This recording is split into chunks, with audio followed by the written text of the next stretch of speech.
What is up, YouTube? It's your boy Zed, back at it again with another video. Before we get into it, go ahead and like, comment, and subscribe. So yeah, I am a CNA. I've been a CNA for about 2 years now, and I've been posting a plethora of videos already on YouTube. I would say it's about 120 now, 115, 120 videos, all about CNA, all about healthcare, all about nursing student stuff. So if you feel like that's something you get into, go ahead and check out those videos. But I speak about different things that go on in healthcare, different experiences that I've had working on the many different units and facilities that I've worked on. I feel like, all those videos can help you guys. So you make sure you go check those out. So as I stated before, I have been working in healthcare for about 2 years now, and I have learned so much. I've gained so much experience, and I feel like I'm here to help you guys with that same experience, because when I first started, there was not that many CNA videos. Since I've started almost a year ago, year and a half ago, there's been so many more CNA videos, and I'm glad to just be here to give my advice to you guys, and especially some of the guys out there, because there's not many male CNAs that I see in the YouTube space. But as you can see from the description of this video or caption of this video, we're going to be talking about 10 tips that I feel like every CNA should know. Whether you're a new CNA, old CNA, or if you're even thinking about joining the healthcare space and becoming a CNA, this is what you need to see. Point blank, period. He ain't lying. So I hope this camera is focusing. I hope it is. We're going to start off with tip number 1, and I am using my phone to make sure that I stay on task and not go off on a tangent, because y'all know me, I can go off on a tangent and be talking about something totally different for mad long. So I want to, kind of fix that and mitigate that. So my tip number 1 for every CNA that I want you guys to know is nursing homes are not your only option. I get this comment so much on this channel about how, they're a new CNA and they're thinking about a nursing home and they don't feel like they're ready to work in a hospital. That is such a major misconception. You are perfectly capable to work in a hospital if you have finished your CNA program. It is not mandatory for you to work and get experience before you go into the hospital, because as you all may know or may not know, the healthcare system is lacking tremendously. There's not a lot of workers or staff to fill a lot of these facilities or hospitals or units that can help patients. Considering that there's not a lot of workers at all, they're more accepting of brand new people entering the healthcare space. You pass your CNA certification. In a hospital, you do have to pass state boards and be in the state registry. But all in all, if you can pass the CNA class, you can work as a CNA. Simple. It's as simple as that. I know some CNAs that have started in the hospital. I know some CNAs that did not start in the hospital, but it is not mandatory for you to get experience before coming to the hospital space.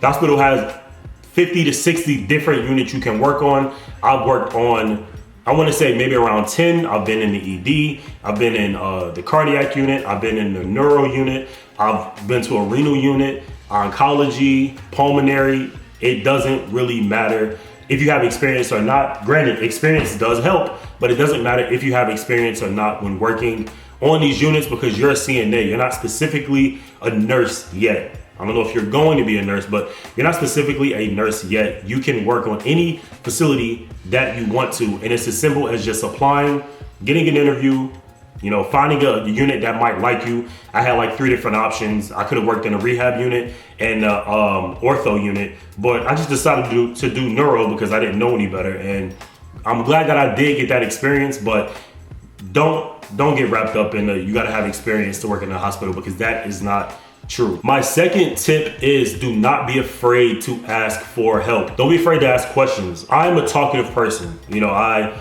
am really good at communicating. I've always been good at communicating, and I never once thought that it would be an issue to ask questions, but I'm seeing so many people just afraid to simply ask the question. If you don't know something, remember, you are dealing with human lives when you become a certified nursing assistant. You're dealing with human lives, so make sure you ask questions. Ask questions, get help. Ask questions, get answers. And you don't want to mess up trying to help a patient thinking that you know something and you actually don't. It's not good for the patient, it's not good for you, and it's just not good for the healthcare space. The healthcare space is a place where you can ask for help, get help. It's a teamwork, and you are part of that care team to help that patient. So don't be afraid to ask questions, ask for help. If you don't know how to do something, ask, because it's better to know and do it right than to not know and do it wrong. So yeah. Tip number 3. My tip number 3, I don't see a lot of people talking about this at all, but bullying is a part of healthcare. I wouldn't necessarily call it bullying, but there is a theory that nurses eat their young, not even just young nursing students, but also CNAs. Don't let these nurses talk to you crazy. Should I have added that? I don't know if I should have added that. But I do see some form of nurse bullying. I am a male CNA, so dealing with a bunch of women, a lesser chance of me getting bullied. But I do see it occur, and it's not always a good thing, but it's something that does happen. So I don't want to just skip over it as if it doesn't happen. Don't let nurses bully you. So we're there to help them. Every CNA's job is to help the nurse. You're a nursing assistant. So if something needs to get done, it's really the nurse's job, but it's also your job as well. You'll have tasks that you need to do, and the nurse will have tasks that she or he needs to do to help the patient. And in order to do that, you cannot let them bully you. If there's something that the nurse can do and they're sitting down in a chair and you're busy, don't allow that, because if you allow a little bit of it, they will take them out and it'll become a bigger issue than not. I don't complain simply because nurses know what I do. They know that I'm helpful. They know that I am a busy body and I'm always moving and doing what I can. And if you just simply have a communication with them and a conversation, it can fix all of that. But do not let nurses bully you. Maybe I should do a whole video on that, but I'm not going to do that right now. So if you want to see a video on how to avoid being bullied from a nurse, go ahead and comment in the comment section below, and then I'll maybe give it a more consideration to do a video on it. But let's move on to tip number 4. Tip number 4, and I say this often, almost in every single video, do not let CNA be your end goal. I understand that, nursing school is hard. PT school is hard. But there are other options from becoming a CNA. CNA is a great entry level way to get into healthcare, to see if you like being a nurse, if you would want to be a nurse. But there are other options as well. You can be a respiration therapist. You can be a physical therapist, occupational therapist. You can go to med school. But there are other options other than being a nurse. It's not mandatory. It's not something that you definitely have to go into. But I do recommend people go into other things after becoming a CNA for about a year or 2, maybe 3 years, however long you want to do it. But don't let it be your end goal, because to me, CNA is not something that you can retire with. It's great to get, a lot of experience, and it's great to, want to help patients. But if CNA is what you want to do, then go ahead and do it. Don't get me wrong, but there are other options that you can take that it would only take you about maybe a year or 2 to transition into something bigger and better. But being a CNA is great. Like, don't get me wrong. I've been a CNA for 2 years. I am in nursing school. So, there's options out there. But number 5 will be take care of yourself outside of work. This is a draining job. Draining job. And if you are not taking care of yourself, it's going to be hard for you to take care of patients. Typically, you're working 3 days, 12-hour shifts. If you're in a nursing facility, it might be a little bit different. But there are other options out there for, different things that you can do. Some of the things that I do is I go to the gym, I read, I watch a lot of YouTube videos, and I just simply sleep. I do whatever I have to do to recoup my mind and recoup my body, and just to make sure that I'm ready to go back to work when it is time for me to go back to work. So those are some of the things that I do, but I know that yoga is an option, meditation, whatever you got to do to help you, make sure you do that. Because if you don't do it and you're not taking care of yourself, it's going to be hard for you to take care of patients and to come back to work within a healthy mindset. Healthcare has a lot of different personalities in it, a lot of different personalities you will be working with. And I'm not talking about patients, I'm talking about management, other nurses, your healthcare team. So whatever you got to do to kind of like mitigate that, do that. Number 7 is going to be take on new experiences. When you get into whatever unit that you work on, you are not stuck there. Nursing has too many different specialties to get into for you to be stuck in one thing. I worked on a neuro unit for 7 months, and I had a depiction of what I thought being a CNA would be, but the entire time I was wrong. I was absolutely wrong about what being a CNA was, because there's a different way to take care of patients on other units. I was kind of depressed and kind of like down and out about my first unit, but the second that I got on my new unit, it was like a breath of fresh air. It was something else to get into, something else to be excited about. And now that I've been on a cardiac unit for a while now, I'm completely enjoying what I do. It's a lot less, strenuous work. The teamwork is a little bit better there, and the opportunity is just endless. If I wanted to leave and go do something else, I can do that. Like, I've been thinking about going to the ED. That's an option. I've been in my unit long enough. I can do that if I want to. So jump into new experiences, because you don't need, to be in a place for over a year. It can become mundane. It can become boring, and that's how burnout happens. Keep it fresh, keep it new. Let's move on to the next one. So number 8 is going to be find your pace. You want to find your pace when working. There's certain tasks that you'll have to do as a CNA, whether that be checking a blood sugar, checking vitals, bathing a patient, ambulating a patient, getting a patient ready for a procedure. These are all things that you will have to do as a certified nursing assistant. And when doing that, you want to not burn yourself out through a shift. One tip that I use is I split my task up, and I'll delegate the first half to myself in the beginning of the shift, and then delegate the rest of it near the end of the shift. So if I have to give, I don't know, maybe let's say 6 baths, I'll give 3 in the beginning of the shift and then 3 at the end of the shift. If I have a patient that I just need to set up, which means that they can ambulate themselves, they're stable, all that, I'll just set up the patient, at the sink and let them do their thing, because, you want to give privacy. They can do it themselves.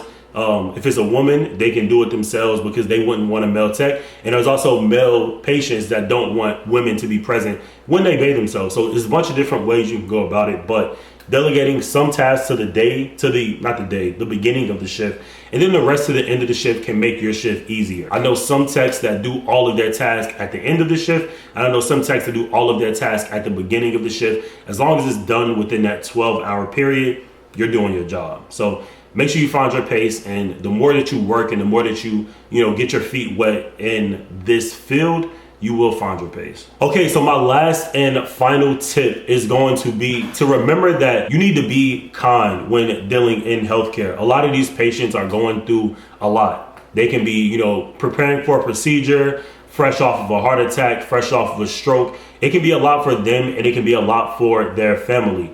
I feel like it's a common thing in healthcare where a lot of times family is worse than a patient, but there is a reason for that. They're going through a lot. They're watching one of their loved ones go through a traumatic experience, and it's a very vulnerable time for the patient. So being patient with your patient is going to go a long way, especially with them and the family. So this is a vulnerable time for them. Just make sure that you are being kind to yourself. You're being kind to the patient. You're, speaking in a therapeutic way, because some of these small things that you think people don't really care about or realize goes a very long way. Like, for example, I had one patient who was, they had a fall and it ended up being a stroke. This patient really looked like one of my family members. I'll lie to you not. So, I would call him Pops, you know what I mean? And the family enjoyed that.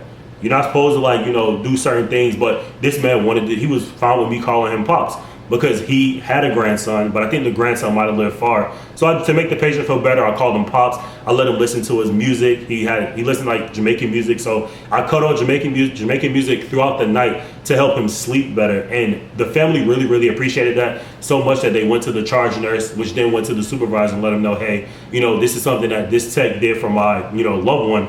And I appreciate that. It really went a long way. Something small and minute as playing music while the patient slept and calling them Pops to make them feel more at home, that went a long way with the family. So just remember, these are hard times, vulnerable times, very pressing times for the patient, and little small things can go a long way. Again, all the tips that I'm giving is from my experience, and I'm here to, help any new CNA or people who are thinking about being CNAs get the job done and learn as much as they can without actually going in.